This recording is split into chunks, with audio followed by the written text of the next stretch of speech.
بسم الله الرحمن الرحيم. يا أيها النبي لم تحرم ما أحل الله لك تبتغي مرضات أزواجك والله غفور رحيم. قد فرض الله لكم تحلة أيمانكم والله مولاكم وهو العليم الحكيم. وإذ أسر النبي إلى بعض أزواجه حديثا فلما نبأت به وأظهره الله عليه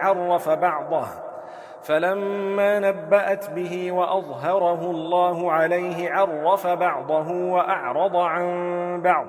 فلما نبأها به قالت من أنبأك هذا؟ قال نبأني العليم الخبير. إن تتوبا إلى الله فقد صغت قلوبكما وإن تظاهرا عليه فإن الله هو مولاه وجبريل وصالح المؤمنين والملائكة بعد ذلك ظهير. عسى ربه إن طلقكن أن يبدله أزواجا خيرا منكن مسلمات مؤمنات قانتات تائبات عابدات سائحات ثيبات وأبكارا.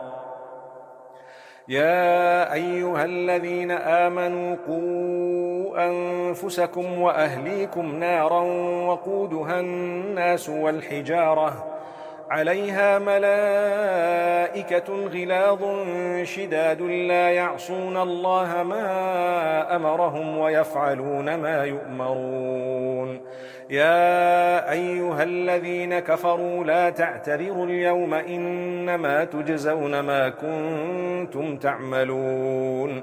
يا أيها الذين آمنوا توبوا إلى الله توبة نصوحا عسى ربكم أن يكفر عنكم سيئاتكم ويدخلكم جنات تجري من تحتها الأنهار يوم لا يخزي الله النبي والذين آمنوا معه نورهم يسعى بين أيديهم وبأيمانهم يقولون ربنا أتمم لنا نورنا واغفر لنا إنك على كل شيء قدير.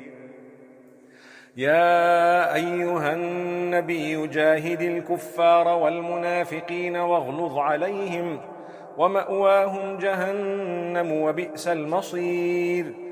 ضرب الله مثلا للذين كفروا امرأة نوح وامرأة لوط كانتا تحت عبدين من عبادنا صالحين فخانتاهما فلم يغنيا عنهما من الله شيئا وقيل ادخلا النار مع الداخلين. وضرب الله مثلا للذين آمنوا امرأة فرعون إذ قالت رب ابن لي عندك بيتا في الجنة ونجني من فرعون وعمله ونجني من القوم الظالمين.